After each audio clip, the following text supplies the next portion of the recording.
देखो बच्चों, हम लोग जो लास्ट टर्म में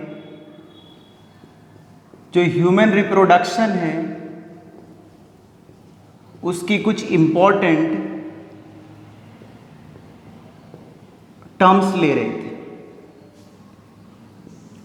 तो हम लोग जो लास्ट लेक्चर था उसमें ह्यूमन रिप्रोडक्शन की कुछ इम्पोर्टेंट टर्म्स ले रहे थे, तो उसमें कुछ टर्म्स बच गई थी, तो उनको हम लोग कंटिन्यू कर रहे हैं। तो अगली जो टर्म्स है जिसका नाम है फर्टिलाइजेशन। तो फर्टिलाइजेशन को हम लोग हिंदी में निषेचन कहते हैं। तो फर्टिलाइजेशन क्या होता है? The fusion of male and female gamete takes place as a result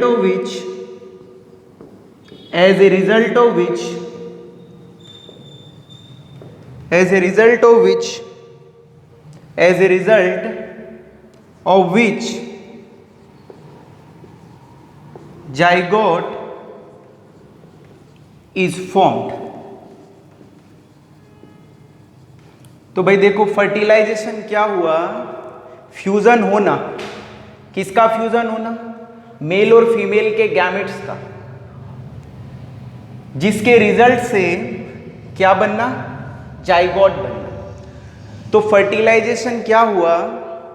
the fusion of male and female gamete takes place as a result of which zygote is formed.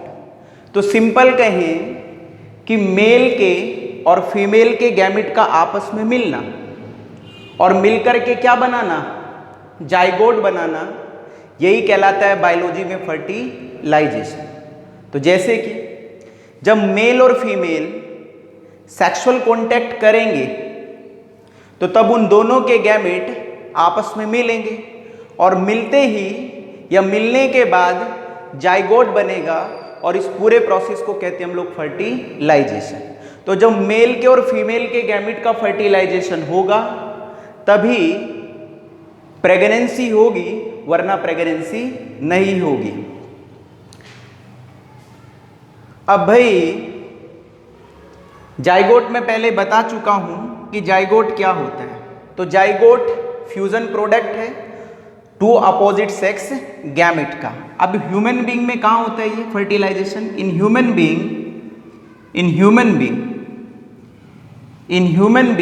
Being का मतलब हम लोग। In human being the fertilisation occur in fallopian tube.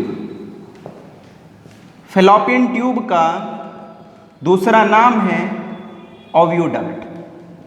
तो भाई, तो जो fertilisation होता है ह्यूमन बीइंग का मतलब हम लोगों में, तो वो कहाँ पर होता है? फैलोपियन ट्यूब में होता है। तो कहने का मतलब ये है कि जैसे ही मेल और फीमेल सेक्सुअल कांटेक्ट करेंगे तो उन दोनों के जो गैमेट्स मिलेंगे वो मिलेंगे फैलोपियन ट्यूब में या ओव्यूडक्ट में मिलेंगे। तो क्या होती है फैलोपियन ट्यूब और ओव्यूडक्ट, इसको बाद में अभी बताएंगे आपको। अब उसके बाद जो नेक्स्ट टर्म थी हमारी, उसका नाम है गेस्टेशन पीरियड। उसका नाम है गेस्टेशन पीरियड। तो जो नेक्स्ट टर्म है उस नेक्स्ट टर्म का नाम है गेस्टेशन पीरियड। तो भाई ये सब बायोलॉजी की कुछ इंपॉर्टेंट टर्म्स हैं।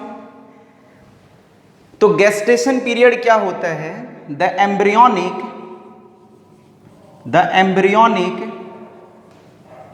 डेवलपमेंट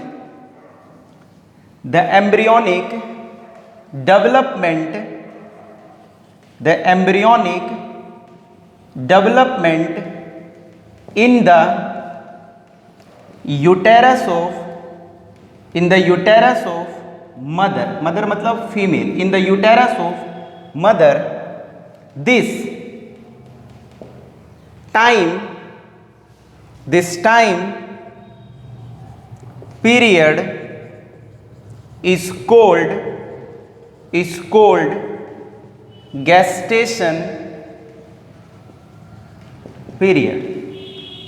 क्या हुआ भाई देखिए, तो एम्ब्रियोनिक डेवलपमेंट होना, जो भ्रूण है, जो बच्चा है मां के यूटेरस में, उसका जब तक पूरा कंप्लीट डेवलपमेंट होता है यूटेरस के अंदर, तो उस पूरे टाइम पीरियड को हम लोग कहते हैं गेस्टेशन पीरियड कहते हैं। जैसे एक मेल और फीमेल है, उन्होंने सेक्सुअल कांटेक्ट करा, उन दोनों के गैमेट मिले और गैमेट मिलते ही फर्टिलाइजेशन हो गया।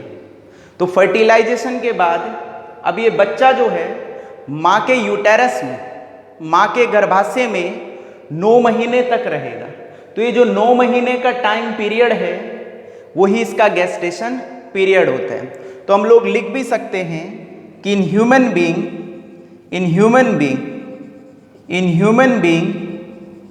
The gestation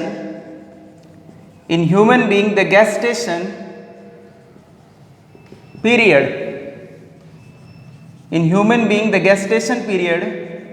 is of 9 month होते हैं।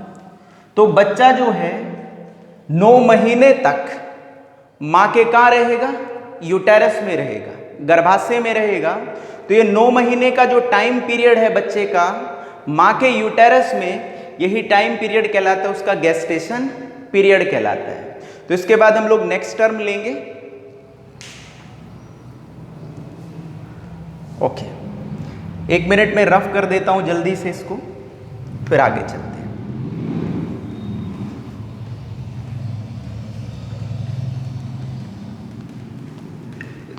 पढ़ाई करते रहिए और हंसते रहिए।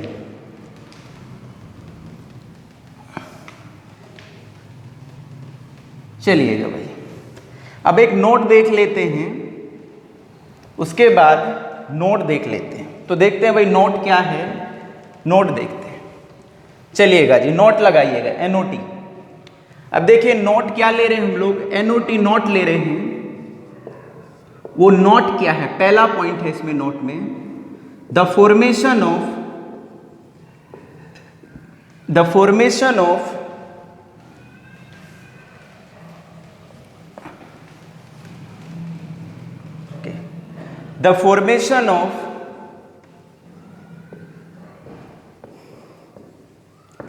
formation of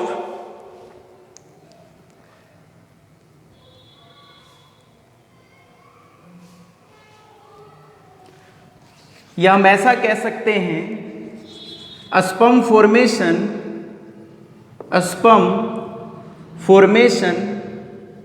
continues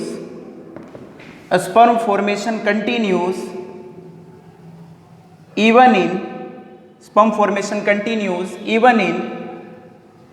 in old man। तो कहने का मतलब ये है कि जो स्पर्म है वो लगातार बनता रहता है बूढ़े आदमी में भी। तो कहने का मतलब ये है कि 70 से 80 साल का बूढ़ा भी बच्चे पैदा कर सकता है। अब क्यों कर सकते हैं 70-80 साल का बूढ़ा बच्चे पैदा? क्योंकि उसमें लगातार क्या बन रहे हैं, स्पर्म्स बन रहे हैं। कहने का मतलब है कि उसमें लगातार क्या बन रहे हैं, शुक्राणु बन रहे हैं। तो sperm formation continues even in old man होते हैं। तो जो बूढ़ा आदमी है 70, 80, 90 साल का, यदि शरीर बढ़िया है, स्वस्थ है, तो उसके अंदर लगातार स्पर्म बनते रहते हैं। नेक्स्ट पॉइंट देखते हैं।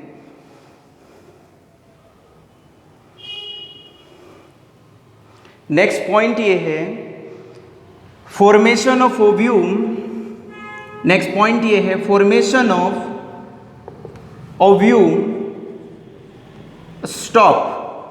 तो formation of ovum stop in women around formation of ovum stop in women around the age of 50 year होते। तो कहने का मतलब ये है कि जो फीमेल है, जो औरत है, उसके अंदर जो ओव्यूम है वो बनना बंद हो जाता है 50 साल में। तो 50 साल कोई एग्जैक्ट आंकड़ा नहीं है, तो ये करीबन 45 से 50 साल तक बंद हो जाता है। तो 45 से 50 ईयर तक, 45 टू 50 ईयर तक ये बंद हो जाता है। तो मतलब कुछ वीमेन तो ऐसी हैं जिसमें 45 साल में बंद हो जाता है ओव्यूम बनना, कुछ में 46 में, 47 में, 48 में, 49 में, और 50 तक करीबन सभी फीमेल के अंदर ओव्यूम बनना क्या हो जाता है, बंद हो जाता है। तो इसका मतलब ये है कि जो फीमेल है वो 45 से 50 साल तक के बीच में ही बच्चे पैदा कर सकती है। 50 साल के बाद कोई भी फीमेल बच्चे पैदा नहीं करती है, नहीं कर सकती है। क्यों नहीं कर सकती है? क्योंकि उसके अंदर जो ओव्यूम बनने की प्रक्रिया है या ओव्यूम बनने का पूरा प्रोसेस है वो स्टॉप हो चुका है। अब बॉडी बच्चे पैदा करने के लिए अनेबल है। अब हम लोग देख रहे हैं जो नेक्स्ट टॉपिक है, जिस टॉपिक का नाम है मेल। अब यहां से मेल रिप्रोडक्टिव सिस्टम, तो यहां से हमारा मेन चैप्टर शुरू होता है। तो यहां से भाई सभी बच्चे अच्छे से समझना बढ़िया तरीके से, ठीक है जी। तो हम लोग देख रहे हैं मेल रिप्रोडक्टिव सिस्टम होता है। तो मेल रिप्रोडक्टिव सिस्टम क्या है इसको देखते हैं। देखो ये एक पूरा सिस्टम है, तो इसका मतलब क्या हुआ, all the organs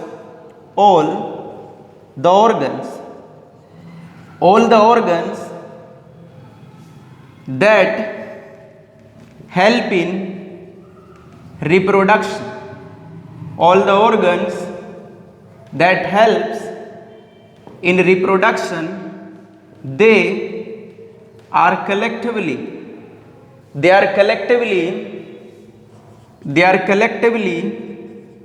form a system called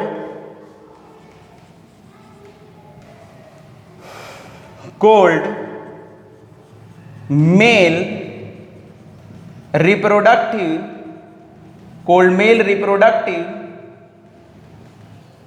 system. क्या मतलब है भाई? तो ये क्या कह रहा है कि शरीर के सभी ऑर्गन्स, शरीर के सभी अंग जो रिप्रोडक्शन में मदद करते हैं, मतलब शरीर के वो सभी अंग जो रिप्रोडक्शन में या बच्चा पैदा करने में मदद करते हैं, वो सारे आपस में मिलकर के एक सिस्टम तैयार करते हैं बॉडी के अंदर, और उस सिस्टम को वैज्ञानिक कहता है मेल रिप्रोडक्टिव सिस्टम कहते हैं। तो कहने का मतलब ये हुआ भाई कि शरीर के वो सभी अंग जो रिप्रोडक्शन में या बच्चा पैदा करने में मदद करते हैं, ये कलेक्टिवली या सारे के सारे एक साथ एक सिस्टम, एक तंत्र को तैयार करते हैं जिसे हम लोग मेल रिप्रोडक्टिव सिस्टम कहते हैं। अब ये क्या है, जो रिप्रोडक्टिव ऑर्गन है, देखते हैं हम कौन कौन से होते हैं। जो रिप्रोडक्टिव ऑर्गन्स देख रहे हैं हम लोग, रिप्रोडक्टिव ऑर्गन्स इन ह्यूमन में भी किसके ले रहे हैं हम लोग, मेल के ले रहे हैं, या सिंपल कहें रिप्रोडक्टिव ऑर्गन्स इन ह्यूमन देख रहे हैं। तो रिप्रोडक्टिव ऑर्गन्स इन ह्यूमन, और ह्यूमन में भी याद रखना हम किसके देख रहे हैं, मेल के रिप्रोडक्टिव, अभी फीमेल नहीं है क्योंकि मेल रिप्रोडक्टिव सिस्टम। अब इसमें दो होते हैं, एक तो होते हैं प्राइमरी ऑर्गन, एक तो कैसे होते हैं, प्राइमरी ऑर्गन होते हैं। प्राइमरी ऑर्गन होते हैं, इनको हम लोग मेन ऑर्गन भी कहते हैं।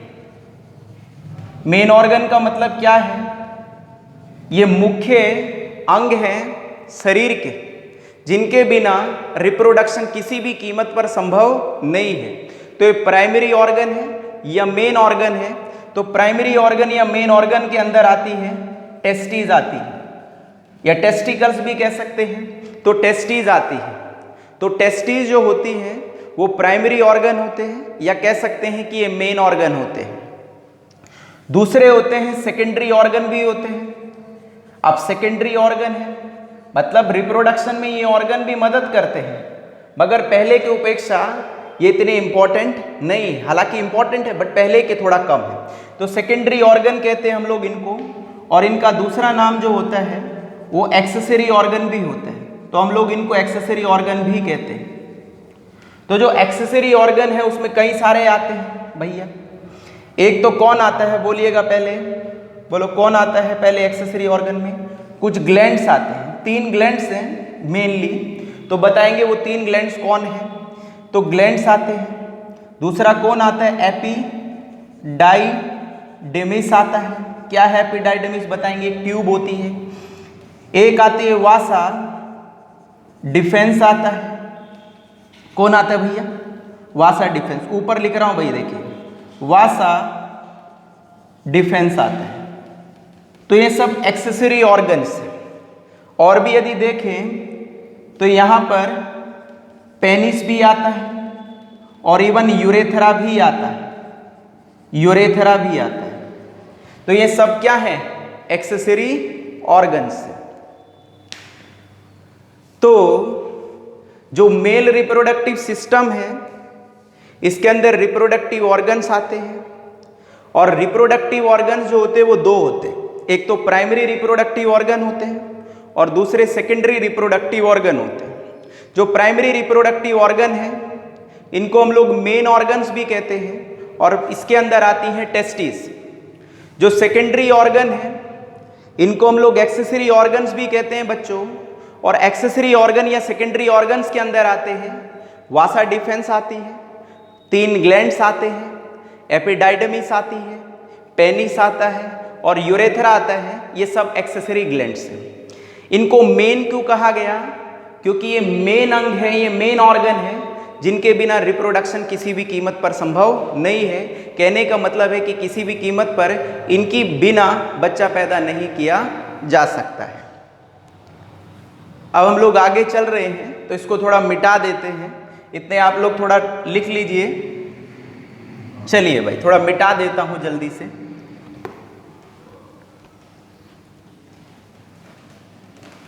चलिएगा देखिएगा। अब इसके बाद हम लोग आगे चलते हैं। तो प्राइमरी ऑर्गन में कौन आया था बोलो? टेस्टिस। और सेकेंडरी ऑर्गन और एक्सेसरी ऑर्गन में कौन आता है? ग्लैंड्स आते हैं, और वो भी 3 हैं। नाम अभी नहीं बता रहा हूं, बाद में बताऊंगा। और कौन आता है? एपिडाइडमिस। और कौन आता है? वासा डिफेंस। और कौन आता है बोलो? और कौन आता है? पेनिस। और कौन आता है? यूरेथ्रा। ये सब कौन है? Secondary organs. सेकेंडरी ऑर्गन्स का दूसरा नाम क्या है बोलो? एक्सेसरी ऑर्गन्स भी इनको कहते हैं। उनको प्राइमरी क्यों कहते हैं हम लोग?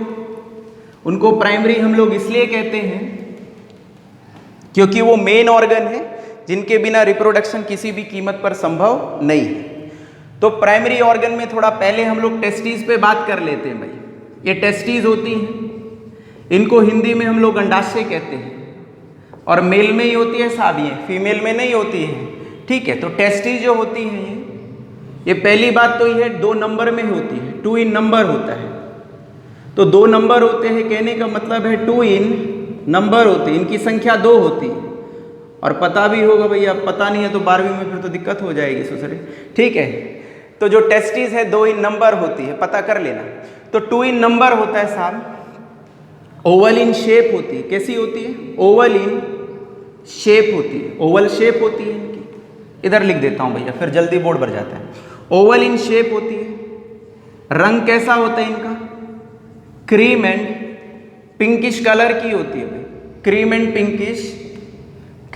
पिंकिश कलर की होती है। तो क्रीम एंड पिंकिश कलर है।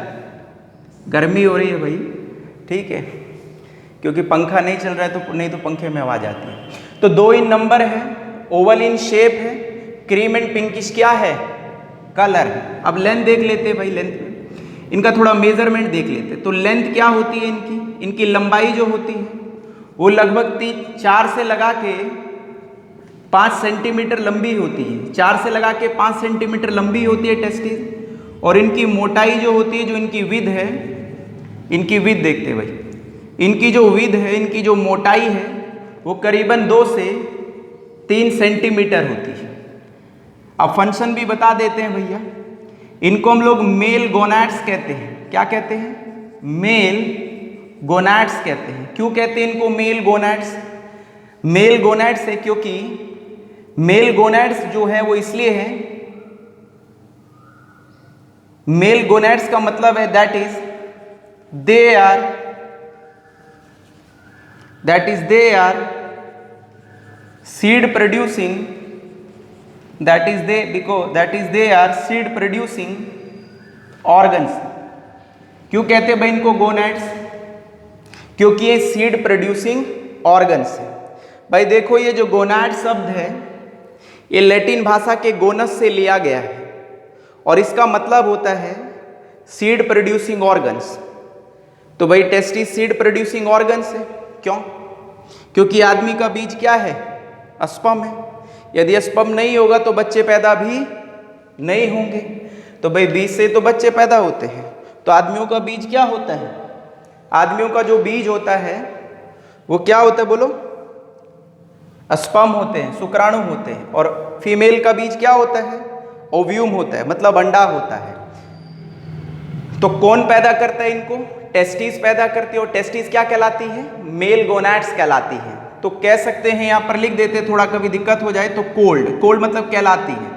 तो कोल्ड मेल गोनैड्स क्यों कहलाती है? क्योंकि ये सीड प्रोड्यूसिंग ऑर्गन्स। नेक्स्ट देखते हैं भैया, तो इट प्रोड्यूस क्या? स्पर्म्स होता है। स्पर्म्स को भी प्रोड्यूस करती है, इट प्रोड्यूस स्पर्म्स होता है। दूसरा क्या? It also produce male sex hormones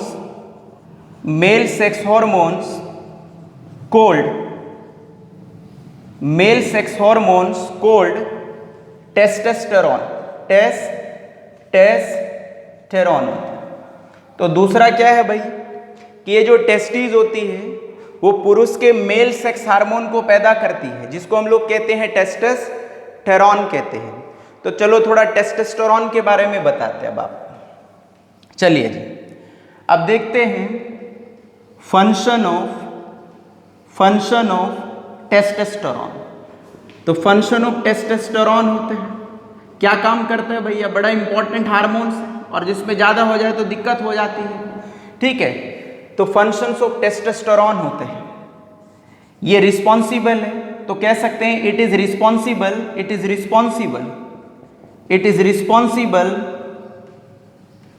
responsible for production of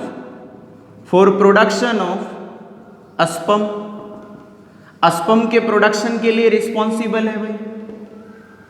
दूसरा क्या है? मॉस्टिच के प्रोडक्शन के लिए, एंड कह सकते हैं development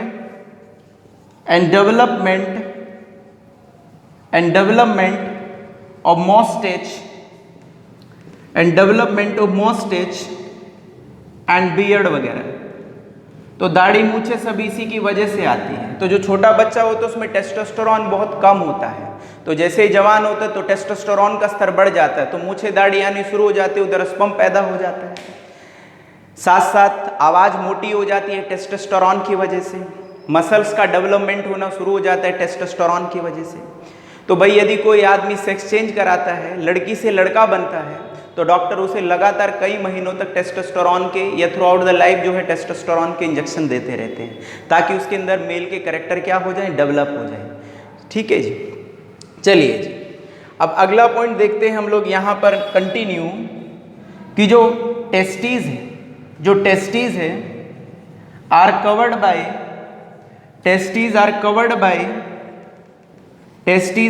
bye a skin pouch. तो स्किन पोच होता है। तो जो टेस्टीज है वो कवर्ड होती है स्किन के पोच से, एक ठीक है स्किन की थैली टाइप की होती है स्किन पोच से, कोल्ड स्क्रोटम कहलाते हैं। तो जिसको हम लोग क्या कहते हैं? स्क्रोटम कहते हैं। तो कहने का मतलब ये है कि जो टेस्टीज है वो कवर्ड होती है स्किन के पोच से, जिसको हम लोग क्या कहते हैं? स्क्रोटम कहते हैं। क्या कहते हैं? स्क्रोटम कहते हैं। अब हम लोग देखेंगे भाई फंक्शन ऑफ, क्या देखेंगे बोलो, फंक्शन ऑफ स्क्रोटम देखेंगे। अब ये करता क्या है स्क्रीन का पोच, तो फंक्शन ऑफ स्क्रोटम होते हैं। तो आपकी जो टेस्टिस हैं, अंडाशय हैं, ये एक स्किन के पोच के अंदर रहते हैं जिसको स्क्रोटम कहते हैं वैज्ञानिक लोग। यदि ये स्क्रोटम ढीला हो जाए तो आपके जो टेस्टिस है नीचे की तरफ को हैंग हो जाएंगे ससुर, और फिर ऊपर कभी भी नहीं जाएंगे। और यदि ये नीचे की तरफ हैंग हो गए या तो फिर दिक्कत बहुत हो जाएगी, तो बच्चे पैदा नहीं हो पाएंगे साहब। फिर क्यों नहीं हो पाएंगे? क्योंकि स्पर्म नहीं बनेगा। तो देखते हैं फंक्शन ऑफ स्क्रोटम क्या होता है। तो स्क्रोटम का क्या काम होता है, तो देख लेते हैं क्या काम होता है स्क्रोटम का भाई। तो हम लोग अब देख रहे हैं फंक्शन ऑफ स्क्रोटम क्या होता है। देखो भाई, तो स्किन का जो पोच होता है इसका बड़ा इंपॉर्टेंट काम होता है। तो क्या काम है? तो फंक्शन ऑफ स्क्रोटम है, तो यहां पर लिख रहा हूं मैं scrotum, scrotum helps in maintaining, help in maintaining the low temperature,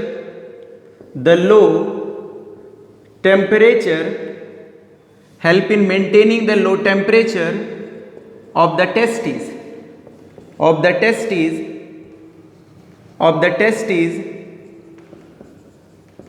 that is कितना करेगा कम? 2 से 2.5 degree Celsius than the normal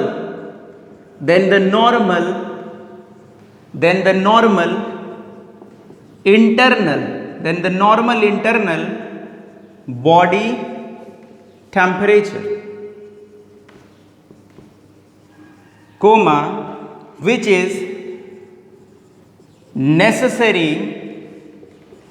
necessary for the production of क्या भाई? स्पर्म। और स्पर्म के प्रोडक्शन को क्या कहते हैं? स्पर्मेटोजेनेसिस कहते हैं। ठीक है, क्या मतलब है इसका? इसका मतलब ये है कि जो स्क्रोटम है, ये टेस्टिस का जो टेम्परेचर है, जो स्क्रोटम है जो स्क्रोटम है वो क्या करता है? जो टेस्टिस है उसके टेम्परेचर को कम करके रखता है। किसकी उपेक्षा कम करके रखता है? शरीर के इंटरनल टेम्परेचर से या बॉडी के अंदर के टेम्परेचर से। क्यों करके रखता है भाई? क्योंकि वो बहुत ज़रूरी है स्पर्म के फॉर्मेशंस के लिए। तो यदि स्पर्म का फॉर्मेशन करना है तो टेस्टिस का टेम्परेचर शरीर के टेम्परेचर से 2 से लगा के 2.5 डिग्री सेल्सियस कम होना चाहिए। यदि ये कम नहीं हुआ या ये मेंटेन नहीं हुआ तो स्पर्म नहीं बनेंगे, जिसकी वजह से पुरुषों में स्टेरिलिटी आ जाएगी। हिंदी में कहें तो नपुंसकता आ जाएगी। अब वो दूसरा बच्चे पैदा नहीं कर सकते, तो चाहे सारी दुनिया में इलाज कराए। अब दूसरा क्या है, कितना रखना है? अब तुमको बता देता हूं नोट में थोड़ा। जो बॉडी टेम्परेचर है, तो जो बॉडी का टेम्परेचर है, बॉडी का जो टेम्परेचर है वो कितना है? 37 डिग्री सेल्सियस होता है। तो स्पर्म का कितना रहना चाहिए दूसरा? तो स्पर्म का जो टेम्परेचर रहना चाहिए वो या तो कितना होना चाहिए? 35 होना चाहिए, या फिर कितना होना चाहिए? 34.5 डिग्री सेल्सियस।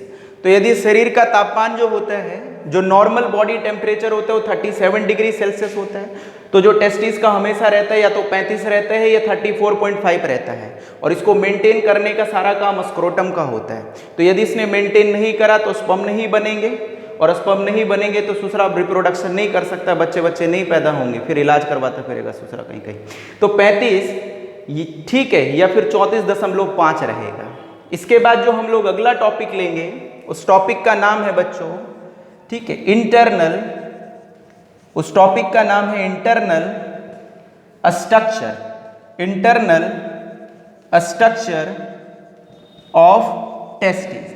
तो ये तो बाहरी टेस्टिस के बारे में तुमको मैंने बताया था। अब हम टेस्टिस के इंटरनल स्ट्रक्चर पे क्या करेंगे? प्रवेश करेंगे। तो कहने का मतलब ये है कि अब हम लोगों को टेस्टिस का अंदर का स्ट्रक्चर देखेंगे। तो ये सब बाहर का था, तो इसके बाद हम लोग अंदर का देखेंगे कि स्ट्रक्चर कैसा होता है। तो काटे फाटेंगे सुसरी टेस्टिस को और उसके बाद देखेंगे कि कैसा अंदर से क्या होता है, स्ट्रक्चर होता है। तो चलिएगा भाई, तो इंटरनल स्ट्रक्चर जो है देखते हैं उसको भी।